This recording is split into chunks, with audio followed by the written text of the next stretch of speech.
So the last time, I think we stopped at this point, dynamic and automatic variables. We said that most of the time, automatic variables are very nice. If you have a function like this one, inside this function, you define your local variables. You say that these are my local variables. When the function ends, when the scope ends, okay, your variables are already automatically killed, and you don't have to think about what happened to your variables if you return the space that reserved for the variables. These are automatic. So creation is automatic, and the deletion is automatic for these kind of automatic variables. And most of the variables that we have used, I mean, if a variable has a name, it's an automatic variable. Okay, if a variable has a name, it's an automatic variable. This one is an automatic. This one is an automatic. And if I have any parameters like integer k, this one is automatic too, because when this function ends, this variable will be killed. So for these, we don't have to think about the deletion operation or if I have enough space kind of thinking. I don't have to do that. But for dynamic variables, we have to think about when we should create the variable with the new operator and when we should destroy it when we are done with the variable. So these are the dynamic ones. If the local variables are fine for you, then use it, because these are convenient. There is not much error that you can do with these kind of variables. But sometimes they are not enough. In that case, we need to switch to dynamic variables. That means that we need to use space from our heap, special memory position, memory location. And in that case, we have to be very careful about when to create the variable and when to destroy it. Okay, and it's our responsibility. If you use a variable without allocating space for it, then that means that you are using some space that doesn't belong to your dangling reference. And if you use the variable after you created it, but you don't return its position, its memory location, then you are memory leaking. Both of them are equally bad. Okay, both of them are equally bad. So what is the solution for these kind of problems? Experience, write lots of programs that does dynamic memory allocation and deallocation. And I am sure you will have lots of problems during the runtime, during the compilation time. And if you do these kind of experiments with toy examples, small examples, with your homeworks, when the time comes to your professional software engineering life or the programming life, then you won't have that much difficulty in that case. But if you are dealing with, again, dynamic variables, you need to be careful. Okay, sometimes some people say that, I mean, making this kind of declaration and writing a new, etc., is confusing. Maybe for the integer pointers, let's define a new type definition.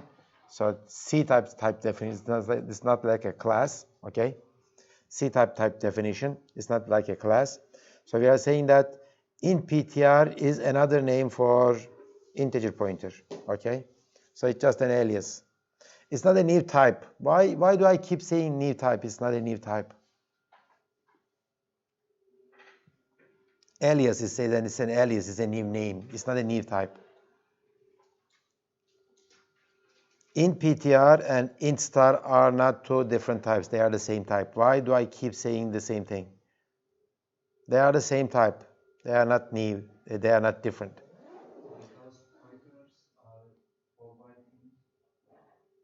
I mean, if two things are 4 bytes, it doesn't mean that they are the same.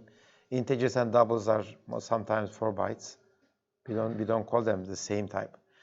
This one, int ptr and int star, are the same thing. They are the same type. They are exactly the same. Compiler knows it. It's just a new name. I mean, I am giving it a new name. Instead of saying int star, I am saying int ptr. I am saying this. I keep saying this because if a function needs an integer pointer, you could send an int ptr to that one. Compiler says that these two things are the same actually. Okay. So that's what we are saying. So these are the aliases to the same type. Okay. So I think I was explaining this here. Look at these two class definitions. Class A and Class B. They are exactly the same. Everything is the same. Of course, the constructor names would be different. Everything is the same. If I have an object of A, an object of B, if you like to make this assignment, this will not work because these two are not the same type. They are two different types. Their contents are exactly the same, their sizes are exactly the same, their functions are exactly the same, doesn't make a difference. Okay?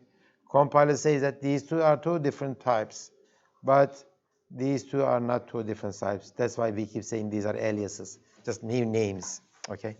So new names. So in C, remember this was from C language. In C, there is no way to define a new type. It's just a new name. Okay? So how many times did I say this is not a new type? Many times. That's good. Okay. So I hope I made my point. I hope you understood it. So and you should not think that, okay, we already had that functionality in C. In C, we used to define our types. It's type def. No, type def is to give another name to some kind of a known type. Okay. So the book is very wrong about this call by value pointers. It says that the behavior is subtle and troublesome. No, it is not. This is the life of the C programmers. They do call by reference this way. They send pointers and they work with the pointers. And we don't call it subtle and we don't call it troublesome. We call it C programming. Okay?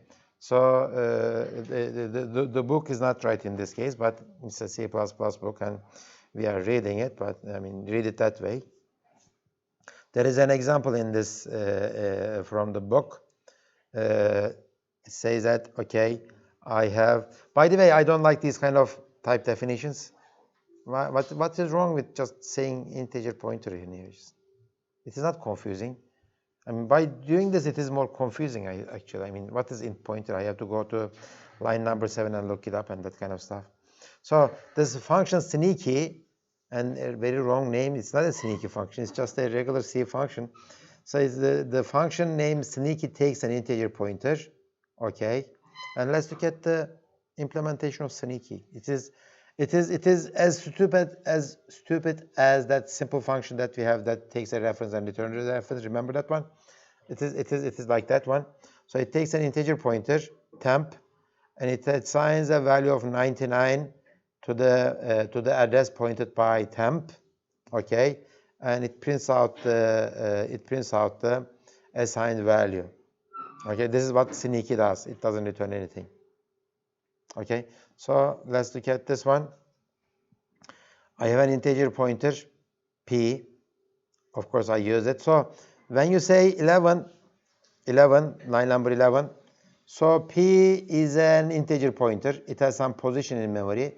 I don't know its initial value, so I left it open. And it says that p will get assigned a pointer value that will be returned from this operator new int. Okay, let's say operator new int return me a pointer value of 1055. So 1055 is the position for this newly created integer. So I will write 1055 at this position. So that means that this position is pointing to this. This p is pointing to this location. Okay. So is this an automatic variable or dynamic variable? P is an automatic or dynamic? The answer is not dynamic. Is it automatic or dynamic? The answer is not dynamic. It is automatic or dynamic? It is, of course, P is an automatic variable. It's a local variable. The variable P will die when I exit from this function. Okay, P will go away. But the location that is pointed by P is a dynamic variable. It will not go away when this function ends. Okay, it has to be killed. So P is a local variable. It is as local as integer a. There is no difference in terms of dynamic or automaticness. There is no difference between a and p. Okay, both of them are. Remember what I said last time? Integers and pointers are not that different. Right? They behave very similarly. Only there are some operators defined on integers and there are some other operators defined on pointers. Okay, that's the only difference. I mean, the same difference. There is difference between integers and doubles. Of course, those are two different types. There are differences between integers and integer pointers too. So a is an automatic, p is an automatic too. Okay, but this new one that doesn't have a name is a dynamic variable. It has to be created by new operator, and it has to be deleted so that it goes away properly. You might say that, okay, it will die when this program ends anyway, but yeah, but we don't prefer it that way. If you create something with a new operator, you have to delete it with the delete operator. Okay, line 13. I am modifying the value of my dynamic variable. I am saying that go to P, take this address, okay, take this address in your hand, go to that location, and write 77 to that location. That's what I did, right? So then line 14 and 15 prints 77 on screen, right? This will print 77 on screen. And then I call sneaky P. Okay, sneaky expects an integer pointer, and P is an integer pointer. So what was the name of? Okay, this was 1055, and this was 77, right? So when I say sneaky P, immediately a function call. I call this function. This function says that I need a local variable. Its name will be temp. Okay, since this is a call by value, we are doing a call by value here. Okay. Do you understand this sentence? We are doing call by value. In fact, this is an integer pointer. We are doing a call by value. Why? Because I am copying this address, 1055, to the newly created variable temp, which is an integer pointer, like this. So I copied my value. Okay. So temp is a copy of this P. Temp is not the same as P. Temp and P are two different variables, okay? Both of them are automatic variables. Temp belongs to this sneaky function, P belongs to the main function, but they are two different variables, and temp is a copy of P at the beginning, okay? So I did a call by value. Why? Because in C I didn't have call by reference, okay? Through call by value of pointers, we can kind of simulate call by reference. That's what we're going to do. The first line here is the reference temp gets the value of 99. So what is the, see, both of them are pointing to the same location. So what is the value of temp is 1055. Go to that address, make its value 99, and write on the screen whatever the value of the reference temp is going to write 99, right? So when the function ends, this variable will go away because temp is a local variable to sneaky, and sneaky is done. But this unnamed variable, dynamic variable, stays in my heap, and I modified it. So when you look at from this point of view, it looks like sneaky has modified this unnamed variable, right? So it behaves like a call by reference. It modifies something outside of this function. That's what we did with the C language. And after that, I say that after the function ends, I will print the reference P again, and it will print 99. So I sent, when I called this function, this value was 77. When this function ended, this value was now 899.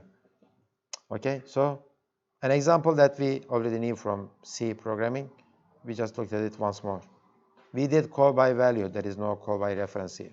That's why the book says that it's a sneaky function. It is sneaky why it is changing something without telling you anything. It doesn't take any call by reference values, right?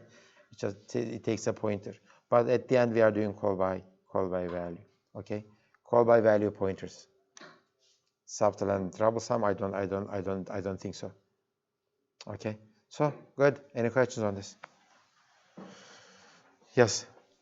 We are defining integer in global, right? We are defining. Yeah, integer pointer, type def integer pointer in global, right? Well, I don't think that you have to do it that way. I think you can do it in the main function too. I'm not sure. I think yeah you could do it. But again, I don't like these kind of. I mean, if something has a name, why am I giving another name to it? Make it. Sometimes just make it shorter. Yeah, it is. We are gonna see that some of our class names will be maybe 40 or 60 characters long. It had to be that way. In that case, maybe you can use type def, but in this case, I mean, just to hide the fact that this is an integer pointer, making an int pointer doesn't make this easy to understand. It makes it difficult to understand. Okay, good. There was some other question. Yeah. After the program runs, the memory can delete all the dynamic Yeah. Yes. Well, I mean, after your program is done, operating system takes away everything. By the way, this program is stupid. It didn't delete P. Okay. It should have done that. Even if you don't do this, whenever your program is done, all the resources that are allocated to you, your memory, CPU, your threads, your input-output files, okay, your network connections, everything, they will be cleared away. They will be all closed. They will be taken away. But the good behavior is don't do that, okay? Always clean up before you end your program. Okay, so it has to be deleted. Good. Any other questions? Let me continue then. I think we already did this. Arrays means, actually array means it's a pointer for C. And we are gonna use dynamic allocation with the arrays. And we already did this with our C programming course. Now we are gonna do this with the new, our objects and etc. In fact, we are gonna write a new class named partially filled array. That partially filled array will behave like an array, but it's going to be a dynamic array. Okay, so array variables, actually, those standard arrays are pointers, but we like to use some dynamic arrays. Let's talk about this. Yes. So when you say int a10, of course, I'm going to draw my memory, and there will be 10 integers in here, and the name of this array is a, right? In fact, a is a pointer. A is a pointer of type this. It's a constant pointer, right? It's an integer pointer, but it's a constant pointer. So it is const. It's a constant pointer. That means what? That means I could use this a to access elements of this array, like this one. I could say a7, it works. But you cannot assign any other values to this variable or the constant a. Okay, let's say p is a pointer, integer pointer. You could assign a to p, but you cannot assign p to a. Okay. Yes. Constant value is value of the pointer or address of the pointer. Constant. I mean, Let's get this. Let's do this. P is here. Okay. I did this, and I did this assignment. Okay. Now P points to this location. Okay. A points to that location too. Okay. If you like to think it that way, well, it is not this way, but if you like to think it that way, A has a location in the memory. Okay. A has a location in the memory, and it just does this. If you like to think it that way, it doesn't work that, since it's a constant, since nobody's going to change it, compiler doesn't create a space for it. Okay, compiler says that this way, I know where it is, so I'm going to produce the code that way. Okay, so it's a constant pointer, but nobody can change its value. Because if you change, I mean, what happens if the compiler allows this to happen? Let's look at this picture. Okay, I did this first, then this. Okay, then I made this assignment. After that, just let's say A gets the value of P. Yeah. What happens if I did this? What do we call this? Yes. So it has a name. It has two words. This problem is called memory leak. Why? Because there is no way I can access A anymore. Okay, it's gone. I lost this address. Okay, I lost this address. It's a memory leak. So, well, luckily, compiler will not allow this one. You say that, okay, you create an array. Why are you losing its address? Okay, why are you changing it? I mean, if you need a pointer, why am I changing its value? Because this means that I am going to use this as a pointer. Then create another pointer and use it. Okay. So array names are pointers, but they are constant pointers. Yes, you have a question? I answered it. You found it. Anyway, so whatever happened, your question is gone now. Good. Okay, good. So we already knew this from our C programming courses, and I think the book says exactly the same thing. Again, it does this integer A and integer pointer P. This is legal, but this is illegal. Good. So I know this much. And when I say int A10, A is an integer star const. Okay. How many different ways of declaring a pointer? I could say integer pointer. I could say const integer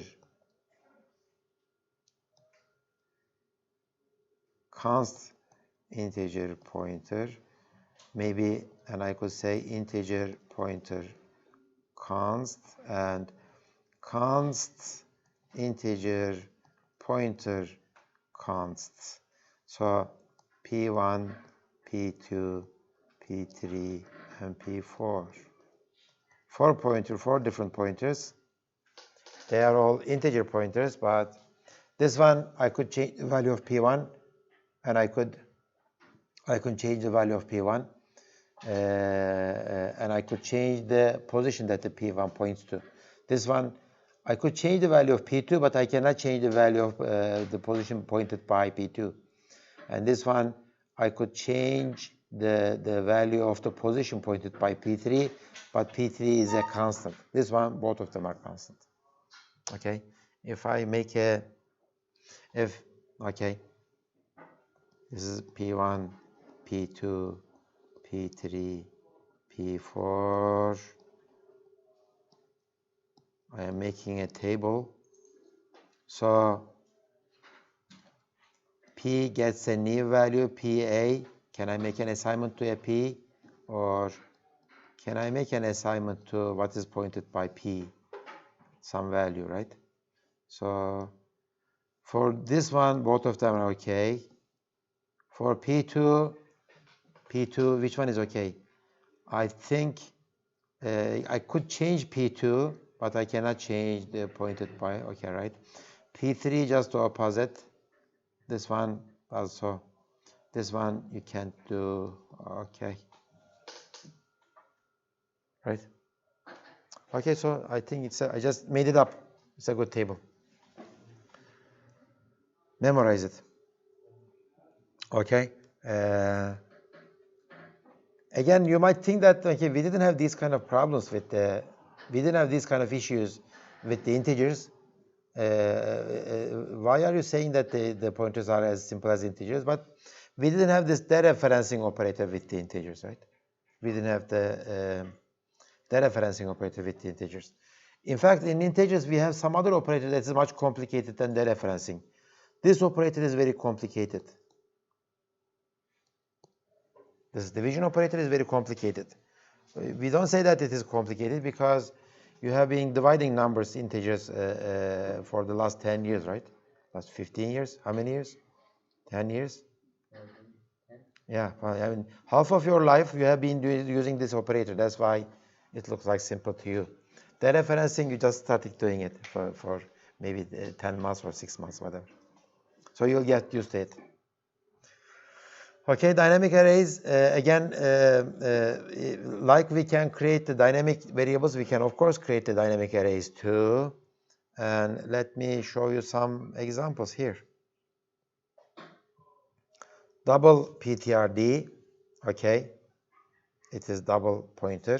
When you say B new double 10, okay, D is a pointer now, okay, and it will point to a memory location that contains a sequential doubles of size 10. So I don't want to do that, but let me do this. Remember our rational class? Rational. Let's say I have created a rational array. Okay, I have created a rational array of size 10. It gave me a pointer to it, and I am storing that pointer to this RP, rational pointer. It's a rational pointer. So it is here. RP is a memory location, okay? It's a local variable, automatic variable. It points to this position, and each element of this array, there are 10 of them, okay, is a rational object. So it looks like it is 0 over 1, 0 over 1, 0 over 1, whatever the default constructor did. Okay. Whenever I am done with this array, okay, I delete my array using this operator, delete square brackets. Okay. This is a new operator actually. This is different from delete operator. This operator is used for deleting arrays. Okay, deleting a single object and deleting an array are two different things. Okay, don't use delete to delete an array, or don't use delete square brackets to delete a non-array object. Okay, why we need to make this distinction, we will talk about it later. But you need to be careful about this one. Can we use these? Can we use this delete square bracket operator with pointers? D is a pointer, yeah. D is a pointer. See, D is a pointer. That's what we are doing. D is a pointer. Yeah, sure. But they should not be ordinary pointer. That pointer should point to an array. If it doesn't point to an array, then it is a single object, then you use delete. Okay, so deletion of single objects and deletion of arrays are two different things. Good? Okay, good. I think we will have a few programs about this. People always try to compare vectors with arrays. I think somebody asked me this. Since vector is kind of an array,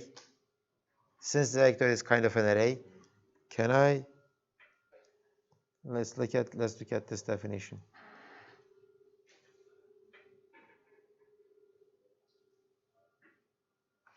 Okay, I created an integer vector pointer with the new operator of size 10, right? What did I do now? I have 10 what? I have 10 integers. I have 10 what? I have 10 vectors, okay, and each of them is an integer vector. Okay, so how do I use this one? Maybe I would use this one as P. What's happened there?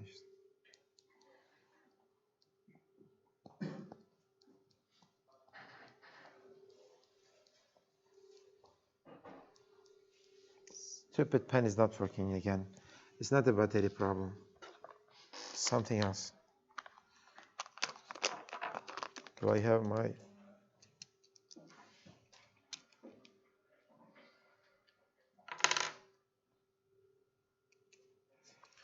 Switch the batteries and use the other one.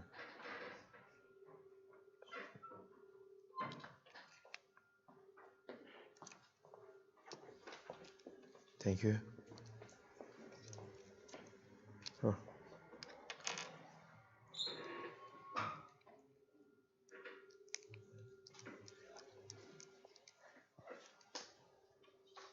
Okay. If I like to use this PTR, how about this? Can I write this? PTR 7 3 C out. What does it do?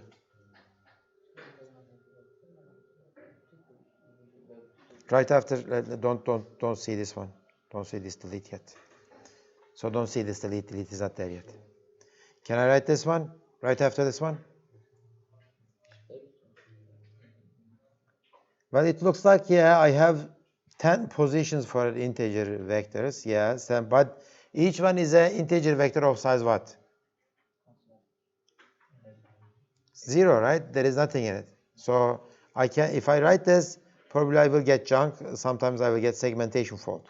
Maybe the better idea is, instead of writing this, maybe the better idea is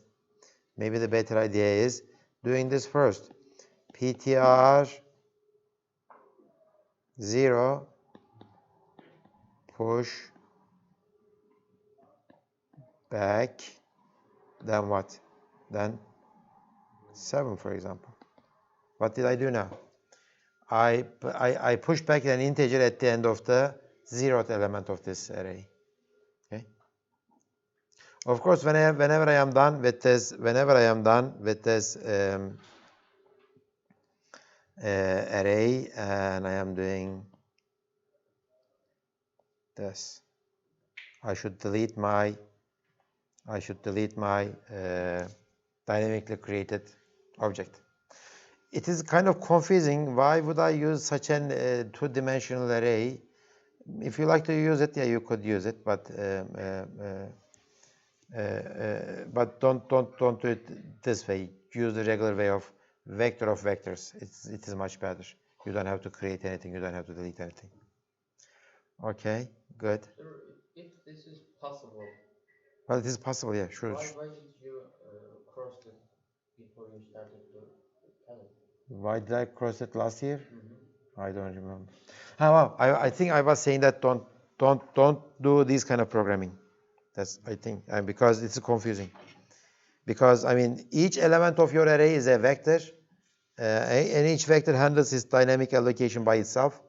Why don't you use the same mechanism for the second index too? So make it a vector of vectors. It's a much better solution.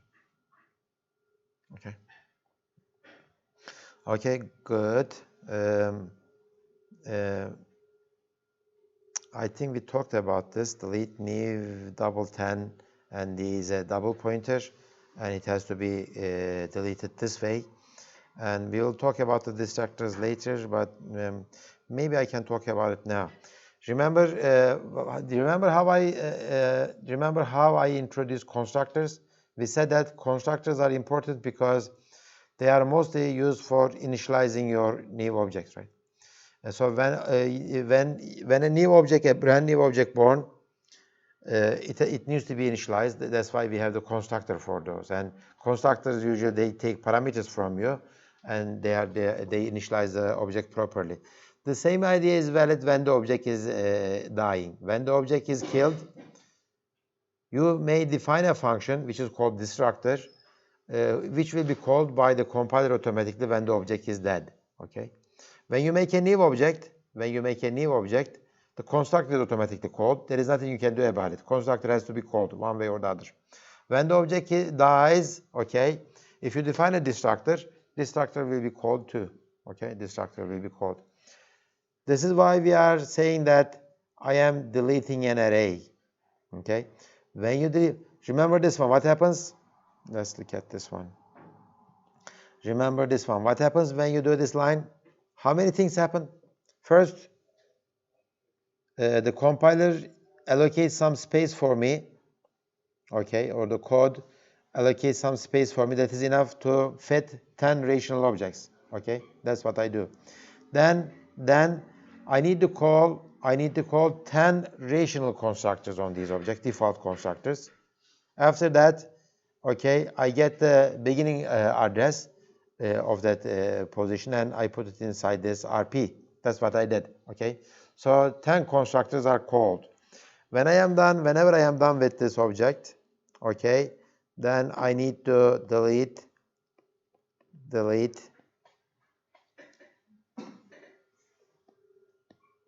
this RP, okay? Delete this RP.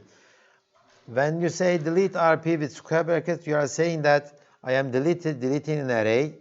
First, whatever, how many bytes it is using, that I am not going to use it. That's what I'm saying. The second, call that function destructor on each of those array elements. So destructor is called 10 times, okay, because I had 10 elements in it. So destructor is going to be called 10 times. I have 10 elements in it. Okay, so this is why we are using this notation, the square bracket. Otherwise, it is not easy to know if that pointer is pointing to a single object or a array object.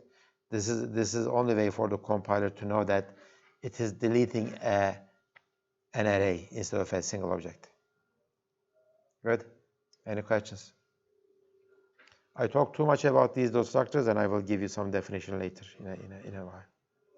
Okay. To return an array, of course, we know how to return an array. This is stupid. We don't do it that way. Okay, we return a pointer. Okay. So how do I know that it's returning an array instead of just a single pointer? You are the programmer. You code it, and if you are returning an array, then you know then put it in your documentation. Says that this sum function doesn't take an argument, but it returns an integer array. Of course, with the integer array, you need to specify the size. That's why we don't see these kind of functions too often. Why? Because remember how we send an array to a function? We send the array first, and we send the size too, right?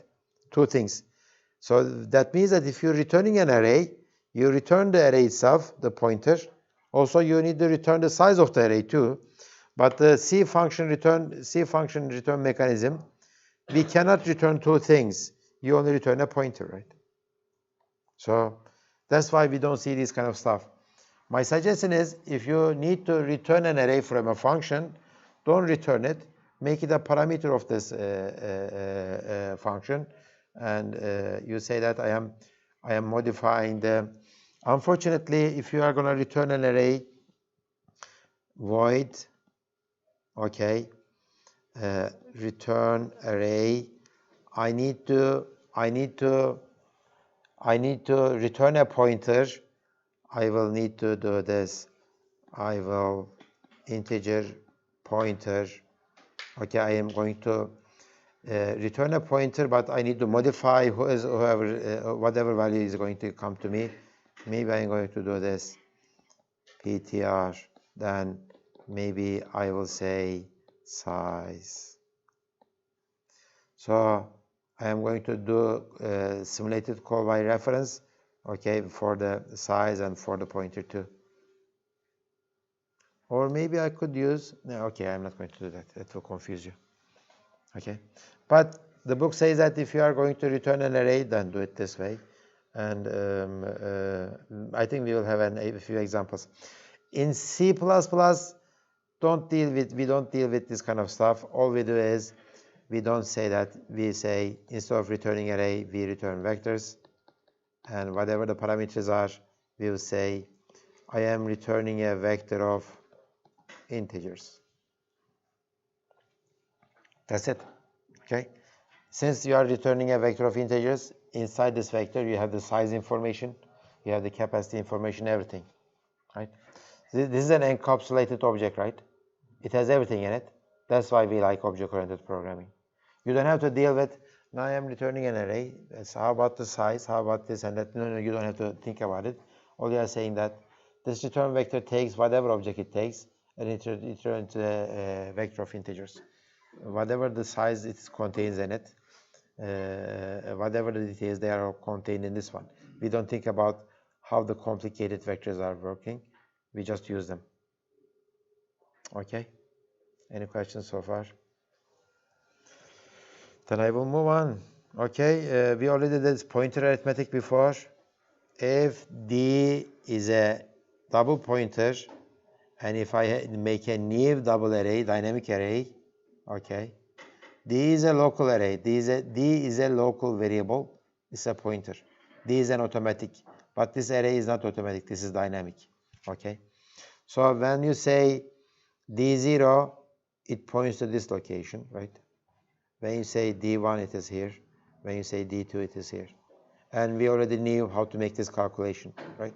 How do I make, when I say DI, the calculation is D plus, okay, tell me what the calculation is. D plus, what? Size of what?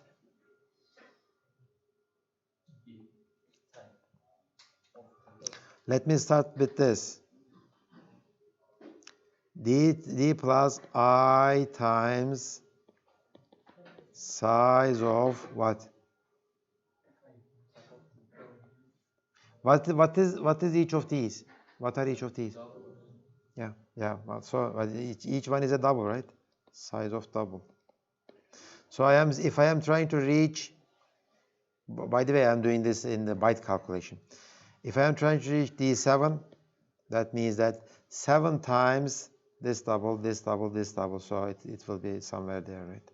If size of double is 8, 7 times 8 will be added to this D. Of course, I am doing this calculation in terms of bytes. Since C already knows that the D is the double pointer, you don't have to, if you are writing this as a C code. This is not a C code, this is not arithmetic. This is C code, this is an arithmetic expression, okay? What is this? Mosquito. Do you have mosquitoes yourself? Here? Yeah. This is mine? Caught it? No? It's on the camera. I will catch it on the what? It's on the camera. On my camera? Which camera? There? Left one. Okay, I will catch it and I will show it to the camera. So this is an arithmetic expression. This is an arithmetic expression. I am not writing this in C, because if I write this in C syntax, this is a double pointer, and if you add I to a double pointer, it does this calculation automatically. That's why I'm trying to be careful. So pointer arithmetic and the arrays are, we already know that, and it doesn't behave any differently in C++. Good. Then I will continue. How about this one? I have a array, okay, D array like this one, D new double 10, and I could do this. For I is from 0 to array size, I could do this. D plus I will point to the ith member of the array, and of course I would dereference it. What happens if I remove this character here? I just removed it. What happens? It will print 10 addresses, right? And each one will be the address of each of those arrays, right? And you would see that that address is incrementally.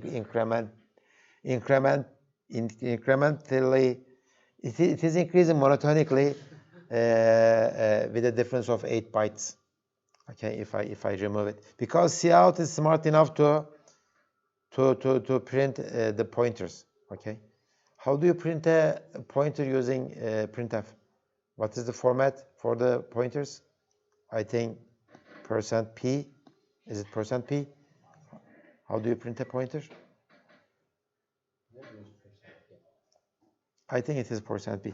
Well, I don't remember. In C++, I don't have to remember, because if I do this is a double, it prints a double. If I remove this character, then I know that it's a double pointer and it prints a double pointer. Okay, it prints a double pointer. Good. Okay, the book, I think the slides they forget to put I, it's like an L, so it's going to be an I. Okay, this one and this one are exactly the same. This operator is implemented that way anyway. Okay, good. Like we are doing the addition operator, plus plus and minus minus works on the plus plus and minus minus works on the arrays too, or the pointers too, and we can do that. Okay, can we write the same thing using plus plus? Let's write the exact same thing using plus plus. For green is not good. Let me switch to for. So what should I do? For I need a pointer to increment, right? I need a pointer to increment. If I use that pointer as d, I mean if I increment d plus plus, what happens? If I do that d, okay, what is wrong with this? For integer I from 0, I less than array size, okay, and each time I am incrementing I by 1, and I'm incrementing d by 1, and I am saying that cout d. Okay, you like it? I didn't like it. It works, but every time I increment d by 1, that means that every time d is pointing to a new location, next one. So what is wrong with this? You lose the beginning of the. Okay. So that guy understood the importance of not losing the pointers, right? Just whenever I ask a question about what happens to these variables, he's always careful about not losing the initial value. If I do this, d is not pointing to d will point to in the first iteration, it will point there. In the second iteration, it will point there, then there, then there. How am I going to delete d at the end of this loop? I lost this value, right? So this is not a good idea. It's not a good idea. Don't. Do you know what? What is this? Is this an S?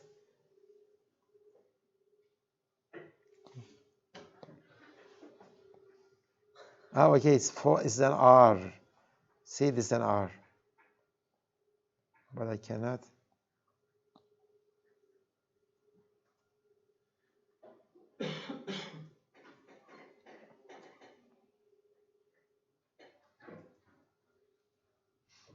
How am I going to delete this? Do this. Okay, 4. Okay, so what is your solution? You should have a solution, right? What's your solution? Instead of incrementing d, let's do this maybe. I have an integer I, and maybe let me write it this way. Integer I0 and integer, oh, it's a double pointer. So how am I going to do this? It's an integer I0. Maybe before the loop begins, maybe I should have a double pointer t, okay? And integer I is 0, okay, and int I is 0, and t is d, and every time I would increment the value of t by 1, and this will be t. Okay, so this is much better. Which one is more efficient? This one, or this one? The second one is more readable. I am not talking about the readable. This is, of course, this is much more readable. Yeah, I mean, always do it this way. Don't do it this way. This is stupid. This is even more stupid. But which one is more efficient?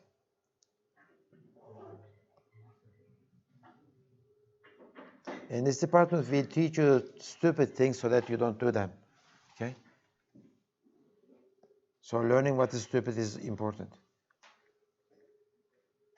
This is definitely, no, I'm changing my stupidness order. This is most stupid, then this one, then this one. Sometimes I may prefer this one. So which one is more efficient? So I gave you a clue. What is involved with this? What is involved with this operation? An addition, right? An addition and a dereferencing operator. How about this one? Dereferencing and an incrementing, right? You are incrementing something, and you are dereferencing it. Here, you are incrementing something, you are adding with the base pointer, and you are dereferencing it. So this is more complicated than this one. Why? Because every time you need to add two numbers together. Incrementing is always cheaper than making a full addition, because incrementing a register is just a single clock cycle operation. You just say increment this register, that's it. Okay. So if t is in a register, you just increment it by 8. This is cheaper than this one. But of course, we don't go for the efficiency at the beginning. We go for the readability. So write it this way, or better yet, use range for loop. Right? Range for loop is much more readable. Range for loop, you say that auto d the column and the array, what is already the array, and do it that way. Okay, good. Any questions so far? So let me take one question and I will take 10 minutes of break. Any questions? Sorry. Yes. Is this your first question? No. Okay. Do we need to delete the T? Do we need to delete t after the loop or before the loop? After the loop. After the loop, t points to where? D, we are not changing it. Okay, let's draw this picture now. We have a new local variable named t. At the beginning, it is pointing to, let me use a different color. It is pointing to this location in the first iteration. Second iteration there. Third iteration there. At the end, it points where? It points to way at the end of the array, okay, past the last position of the array, right? So if you delete that position, what would you get? Nothing good. No, nothing good. No, you can't. I mean, you should not delete that position. That doesn't belong to you. Even if you do this, I have a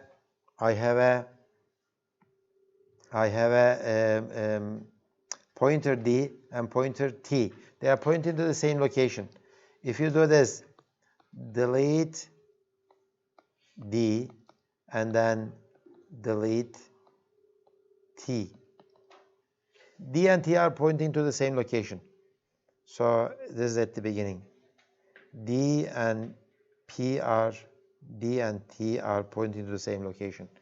I deleted array that is pointed by D, and then after that I deleted the same position pointed by T as an array. What happens? Compiler will not produce an error message because the compiler doesn't know these are pointing to the same position. It looks like you are telling the system that I am returning this dynamic location, this dynamic memory that I allocated before 2 times. Probably the system will get confused. Either it's going to crash or it will going to return it will stop your program, terminate it with a message, or worse yet, it will do something stupid and you won't understand what's going on. You cannot delete the same position 2 times. But your original question, should I delete T? No, of course not, because it is pointing to some location in your memory, and that location is not yours, or even if it is yours, it's not dynamically allocated. What is the rule? The rule is for every new there should be a delete. Okay, this D is created using this new. Okay, there should be a delete, that corresponding delete for this new. Whether it is D or T, you just call it once. Okay, and call it on this value. That is value of this position. Okay, good. So let's take 10 minutes of break. Bakın yakaladım. Yakaladım, gördün mü? İşte bu. Merak etmeyin, ölmedi, birazdan uçacak o. Hayvan öldürmedim ben burada. Uçtuğunu da göstereceğim birazdan. Tamam, uçtu. Evet.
Okay, so we said that this might be a little bit more efficient than this.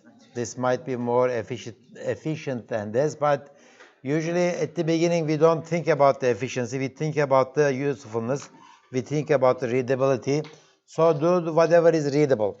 If you have some performance issues with it, then maybe you prefer it this, writing this way. Okay. So only addition, subtraction on pointers, no multiplication, division, and we know this one.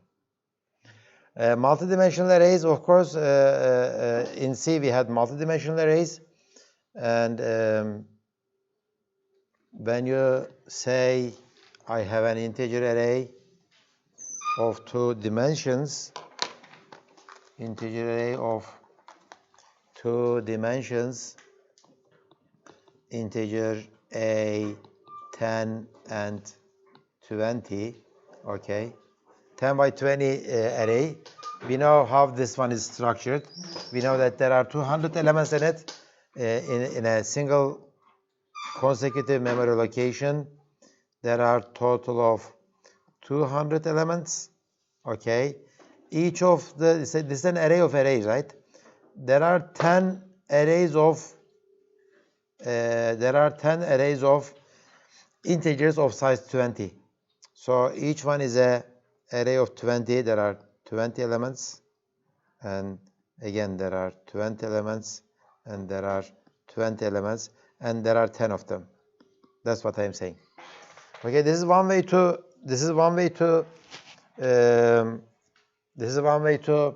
achieve two-dimensional arrays, but another way is this. Okay, it says that I have an integer pointer, but this is an array of integer pointers. Do you understand what I'm saying here? It's an integer array pointer, it's an integer pointer, okay? I have an array of integer pointers. Okay, let me try to draw the memory structure of this. And I think in our book 10.09, where is 10.09? Yeah, okay, this one. Is this the same thing? Yeah, okay, we can look at it later.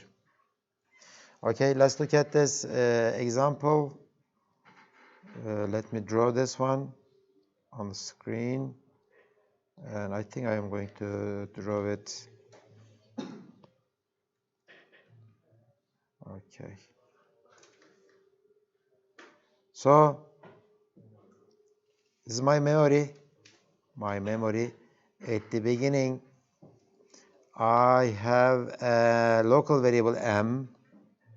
What is the type of m? What is the type of m?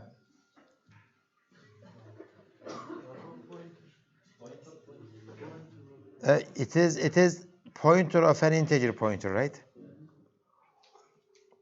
It's a pointer of an integer pointer. So the type of m is int star star. Why? Because we are saying that int array pointer is an integer pointer, and star m is a pointer of integer pointers. It says that this one will point to a new array of size 3. Okay, this is our heap, and inside my heap, oh, this is going too much now. I am not going to do it this way. Inside my heap, let's say it's here, I will have 1, 2, 3 elements, okay, and m will point to this location. Each of these elements are what? What are the type of each of these elements? It's a new int array pointer. Types of each of these elements are integer pointers. So m is an integer pointer, and each one is an integer pointer. Right? So okay, I have a. So somebody has to delete this m. Okay, somebody has to delete this location. This is dynamically created. This is local, this is automatic. It will go away automatically, but somebody has to delete this one. So I have 3 pointers. So each of those pointers could be used to point to an array. This is what I am doing here, right? So I'm saying that I have a loop. The loop will start from this one. M0 is this, right? M0 will point to a memory location that will contain 4 integers. Okay, and that will be pointed by M0. Okay, this is what I did first. So each one is an integer, right? Each one is an integer.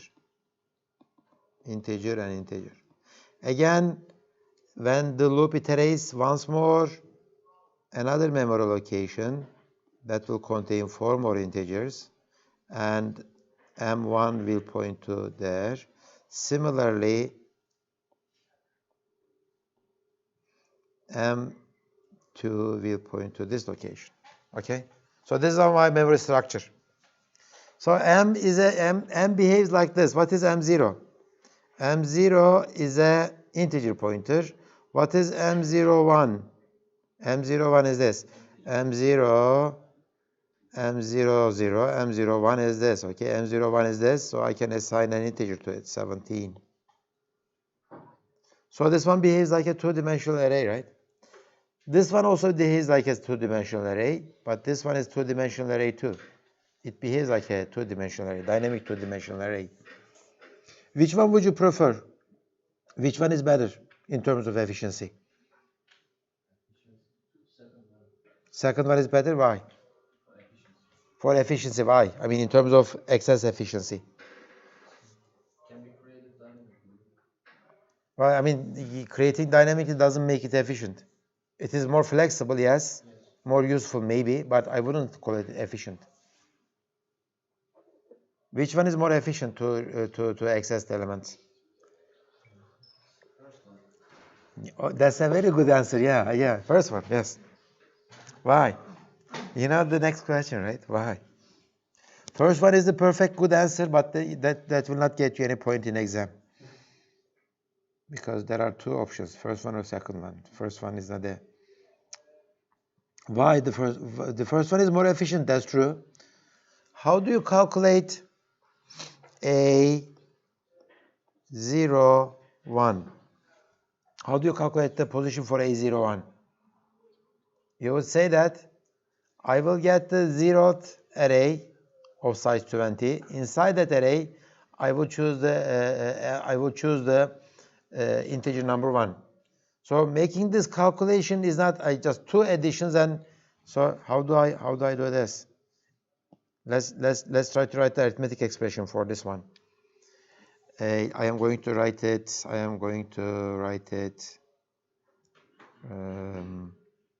Here. Move it up, and I am trying to let's say 2 and 7. So it is going to be A plus what? A plus 2 times, tell me what should I write? Size of something.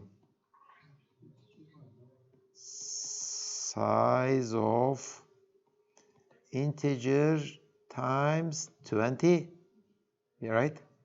Because this is the second array, 0th array, first array, and second array, plus 7 times size of integer again. Okay, so this is the calculation. Multiplication, addition, and addition. Lots of stuff that's true, but at least I can do this. On my CPU without going back and forth to the memory.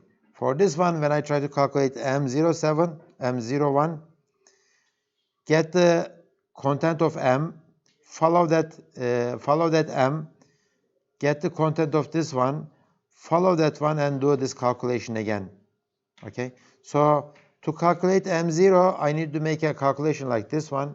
To calculate 1, I need to make a calculation like this one. But between them, I need to do some memory referencing. And memory referencing is expensive. So this is much more efficient than, most of the time, this is much more efficient than this one, this structure. So why do I do this then? We said that it is more flexible kind of. So this is 10 by 20, this is 3 by 4, right? This is 10 by 20, this is 3 by 4, yeah. So I could have done this like this is 10 and this is 20, right? This is 10 by 20 again. Both of them are the same. Why would you prefer the second one?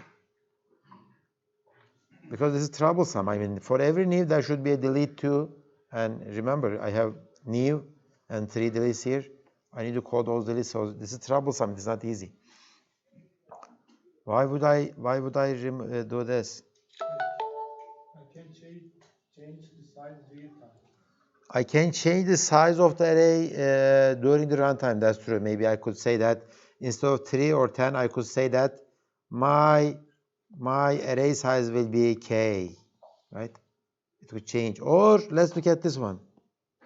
I could say that instead of saying integer 4, I could say integer, tell me something good here. This is very advantageous. I could say I times 10. How about this? What kind of an array is this? It's a two-dimensional array, but it is not anymore. It is not like 3 by 4 anymore. It is 3 by what? 3 by something like a triangle, right? Its size is increasing. I mean, when you go. So the first index of the two-dimensional array is of size. Oh, maybe this starts from 0. Let's make it plus 10. Plus 10. So when I is 0, the 0th element of the two-dimensional array will have 10 elements, then 20, then 30, then 40. It goes that way. So this is, I cannot do such a thing with this kind of notation. It has always, this one has to be always square, shape of shape square. This one can take many different shapes. This is sometimes in memory usage time. In terms of memory usage, this is sometimes more efficient because for each row I don't use the same number of elements.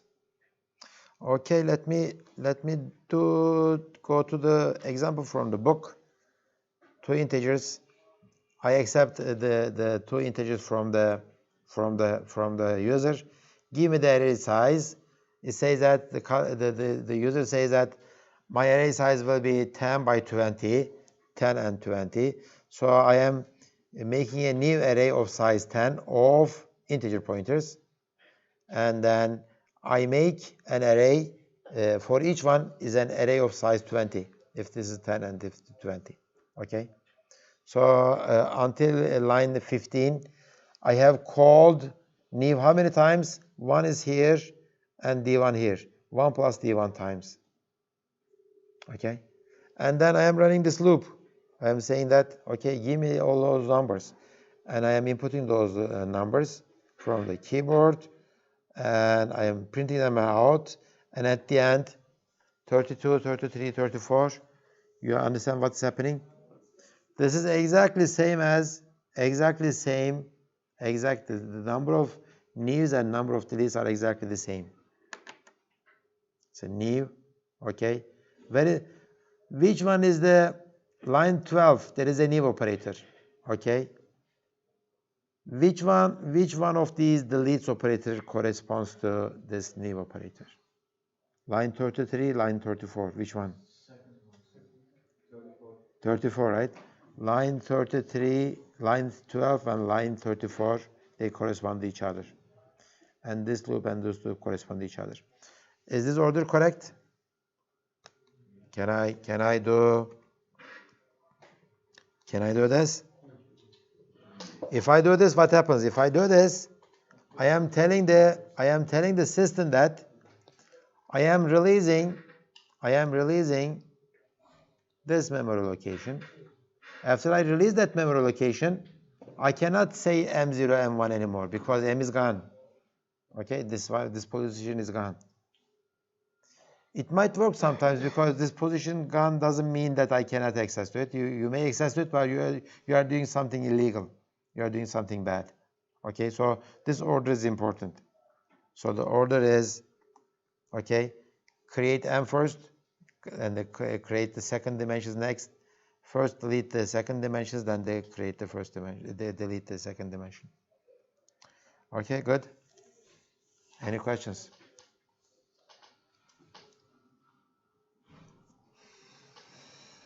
Okay, continue then. Back to classes. We have been talking about the arrays, and let's try to combine them with the classes. Back to classes. If you have a class, my class, and this is my class pointer, of course you could say new my class. A new my class object will be made for you, a brand new object, shiny object. Okay, and its address will be stored inside this pointer P. Okay, to be able to access the elements of this object, you could say, let me make this instead of my class, let me make this. This is more meaning. I mean, it's not meaningful, but it is you know this class better than this one. Money pointer M1. M1 gets the new address of this money object, $10.20. And then I could say, of course, M1 get dollars. I need to use the arrow operator because M1 is a pointer now. It's not an object name. I cannot say M1 dot something, okay? I need to use the arrow operator. Remember the structs with the struct pointers? We had to use this. Now I am using this. Okay? So no problem. I can use objects of my classes using dynamic memory. Of course, at the end when I'm done with this M1, I need to delete it. Delete M1.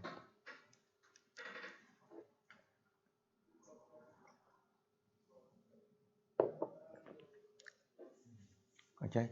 I need to delete it. Good. If there are no questions, I will start a new topic, this pointer. Any questions? C++ has a new keyword. Its name is this. This is a keyword. Okay? It's a keyword. And it is always available. This keyword is always available for any class. It's a pointer, actually. It's a pointer to your class object. Okay? To your class object. Whenever, let's say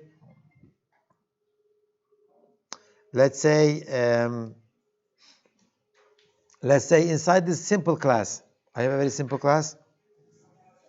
Inside this simple class, I have a simple function show stuff, and there is a private integer variable named stuff, data member stuff. Let's say inside this class, I have another function named f. Okay, I have another function named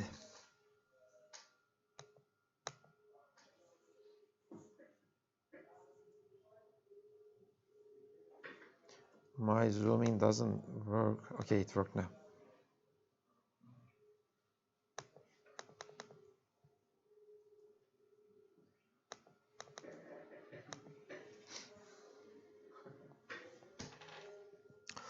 Okay.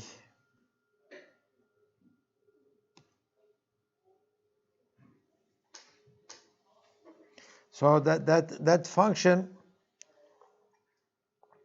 is not a complicated function. It just does very simple stuff like, okay, void f, okay, it just takes an integer parameter, but by coincidence, for some reason, its parameter name is same as this private data member. Okay, question.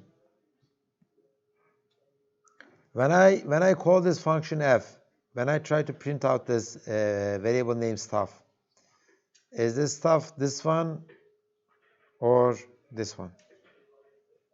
This one is a local variable Yeah. and cannot be the private of the class. F is a function of this simple class. What did I say? It's a function of this class. F is a function of this class. It's a member, okay, and it's a constant. So this stuff is it this stuff or this stuff? The C++ rule says that it is this stuff. Okay, it is a parameter. It is a parameter. So what happens if I like to access the stuff, integer stuff of the class itself? This is what you do. This is, you would say that I am an object. If somebody calls me stuff, no, simple. I have a simple object now. Simple as, if somebody calls s dot f2, okay, f says that I am working on an object whose name is s. When you try to print this stuff, it is this stuff, it is 2. I print it out. But if I like to access this stuff, this is what I do. I know that, this function says that I know that the object that I am working on is pointed to by this keyword this, okay? This is a pointer. This points to the object itself, okay? This one points to the object itself, so I follow it, use the array operator, and access the data member, and print out this value, okay? So this is defined. This keyword is always defined. This pointer is always defined for any object. Whatever object you are in, you are fine. And the type of this is this. It is const stuff, const, I think this is wrong. I think this is better, okay. Star const this. Since f is a const function, it cannot change anything inside this class. So this pointer is a const pointer, but also nobody can change the value of this too. Okay, so the type of this is, first of all, it's a stuff pointer, but it's a constant stuff pointer. Since it's a constant, then I need to put this constant here. If I remove this const, then I would remove this one too. Okay. So why do we need this? First of all, I mean, if you think that I needed this because to prevent any confusion like this, what would be your solution? Why are you using parameter the same name as this one? Don't use these kind of parameters. It's confusing, right? You might say that, and that's true. Don't use these kind of parameters names. Yeah, that's true. But we are going to use this pointer for some other purposes, which will be very, very important for us. Which will be very, very important for us. Okay. I think there was a case. Did I? Yeah. Let's do this. Remember when we write the money equality operator? Money equality operator. Or okay, I know that somebody has written operator is equal to with many objects inside the class M. Okay, I know that this is available. Let's write the other one. Remember how I have written it? I did this way. Let's write this one. Boolean member function. Okay, operator not equal to const money other, and it's a const, right?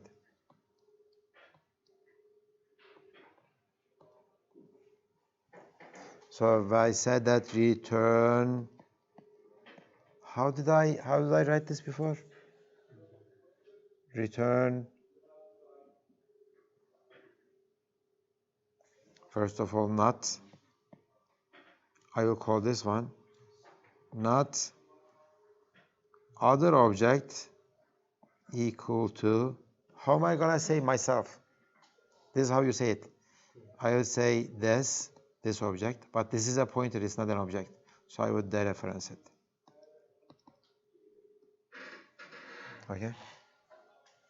So I am saying that if the other object is the same as myself, take that operator and return the not of it, opposite of it, negation of it. Okay? So this is very useful. How I don't remember how did we implement this one before? I think I get the dollar part and second. How did I do that? Oh, no. I think I made a new object, same as myself. How? Oh, I don't remember. I think I wrote this exact same operator, right? I wrote the exact same operator, but I didn't use this pointer then. I think I made a new object, same as myself, and I compared other with the new temporary object. I guess that's what I did.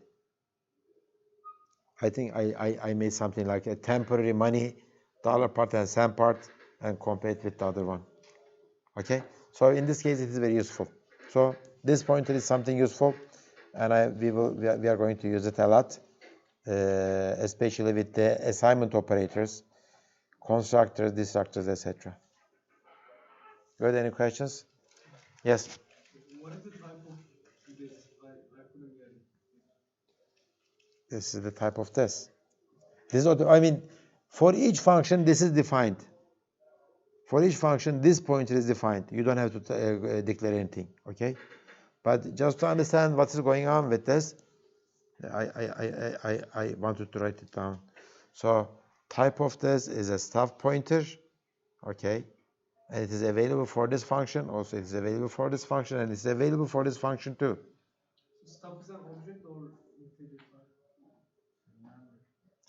Oh yeah, wow, that's a very serious mistake. Yeah, that's okay. Thank you for this. It should be simple, right? Yeah, stuff is an object, yes, or stuff is a integer name. Yeah, is this clear now? So sorry for the mistake. So I think this was here from last year, right? So that means that last year students, they don't know C++ very well.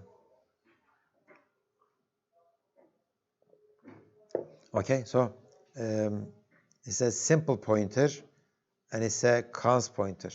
This cons comes from this part. Okay, maybe I should do this and tie it from here to there. Okay. Good. We are going to use this with the assignment operator a lot. Remember, there is a default assignment operator available to us, and we said that most of the time it is fine, but sometimes it is not good. Sometimes we need to overload it, especially if we have pointers involved in our class. Okay.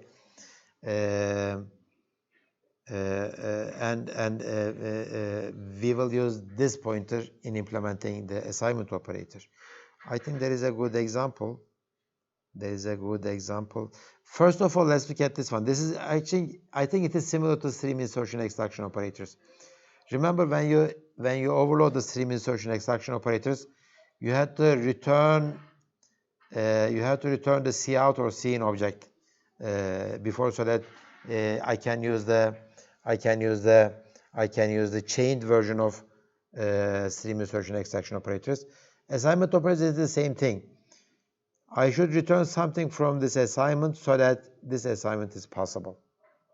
Okay, so assignment chains are possible. I should return references or the values that will make this kind of assignment possible. Okay, so and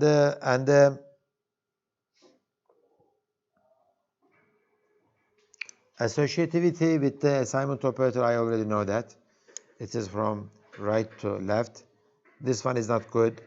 If I do this, then I am getting an L value, not L value, and this assignment will not be good. I know that too. The book gives this example. It says that, let's say I have a, how would you define a string class? Let's say you are defining a string class. I think I would do this. Inside my string class, I would keep a character pointer that points to the beginning of the string. I will keep the length of the string, how many characters in there in the string. And I would say that I have this capacity. Let's say I have a capacity to store 100 characters, but for now I am keeping only 20, right? That would be one of the solutions for a string class, right? If I have a string class like this, okay, let's say I have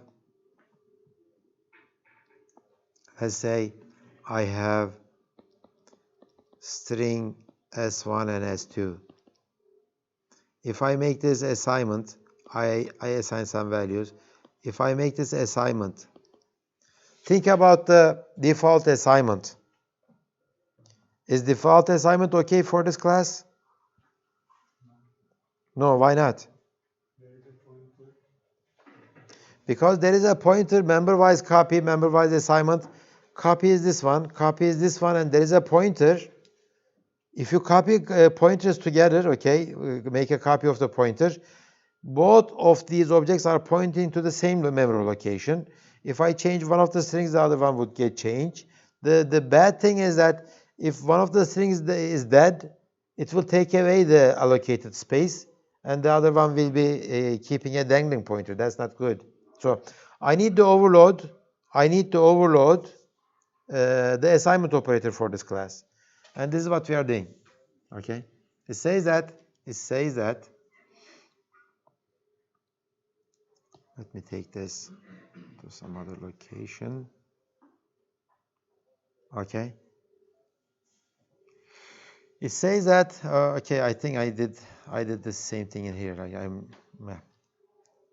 Maybe I will use it some time later, but I could delete the stuff. Okay, so this is my in-class member assignment member operator. Okay, it takes another string object, other side, and I will return a reference to myself. That's good. Okay, I will return a reference to myself. See, at the end it is returned as. But let's get this line. What does it say? It says that just take the other side, take its address, and compare it with this. What does this mean? It says that if somebody is trying to do such a stupid thing, don't do anything about this, right? If somebody says assign S1 to S1, right? I mean, this is the same as, is the other side same as me? Is the address of the other side is the same as this pointer? If it is the same, then don't do anything. Just return a reference to myself. Why am I doing this, returning a reference to myself? I am returning a reference to myself so that this could be done, right? This one returns a reference, this one returns a reference, so that this can continue. And we did the similar stuff with the stream insertion and extraction, right?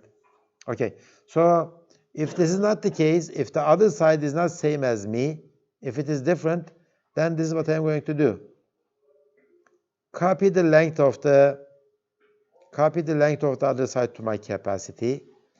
Copy the length of the other side to my length. Okay. So this is, maybe let me try to draw this figure. This will be useful for you to know. Let's say at the beginning, I am trying to assign S1, S2. And in my memory, this is S1. This is S1.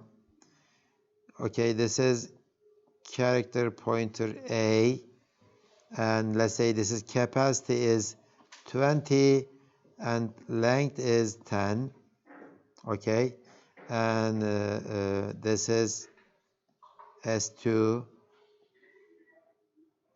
Again, this is our A. Let's say capacity is 40 and length is 30. Of course, this one is going to point to some place where, how many characters in there? How many positions are available for this one?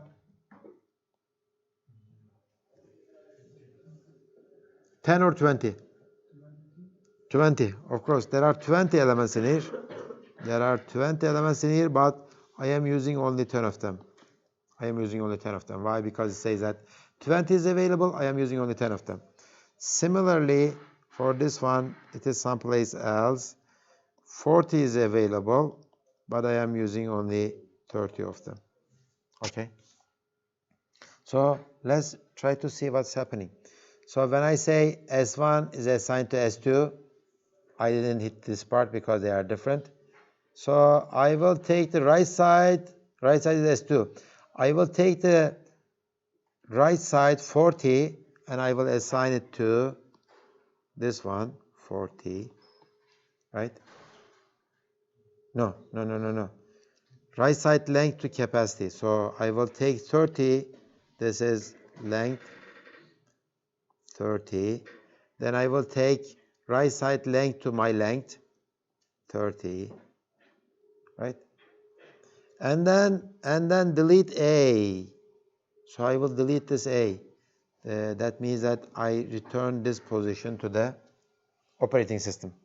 That location does not belong to me anymore, right? I deleted it.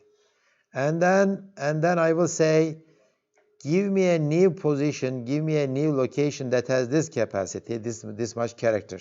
So A will print to that, A will point to that section, and I don't know where I am going to put it, but let's say this is the continuation of my memory, and this will be a size of 30, and now my A is going to point that part, and this will go away, right?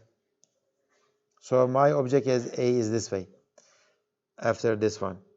And then from 0 to length, I will copy elements one by one, okay? From where to where?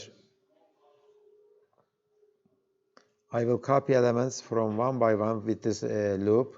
From where to where?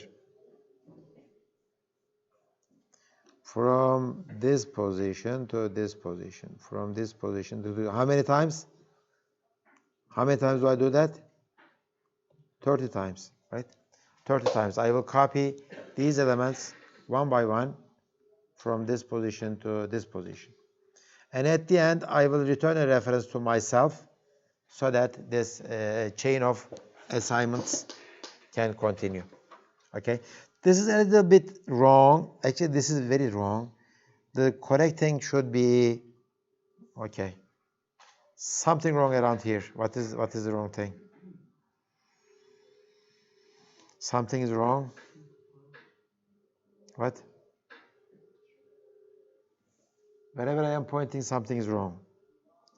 Okay, let me make it a little bit easier for you. Something wrong around here.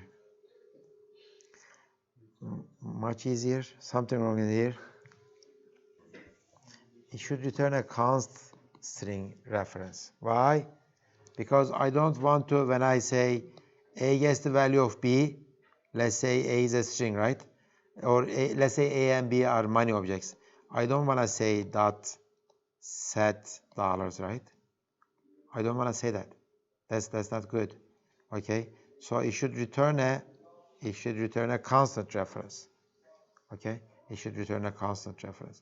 So, but I could say with this one, I could say with this one set get dollars.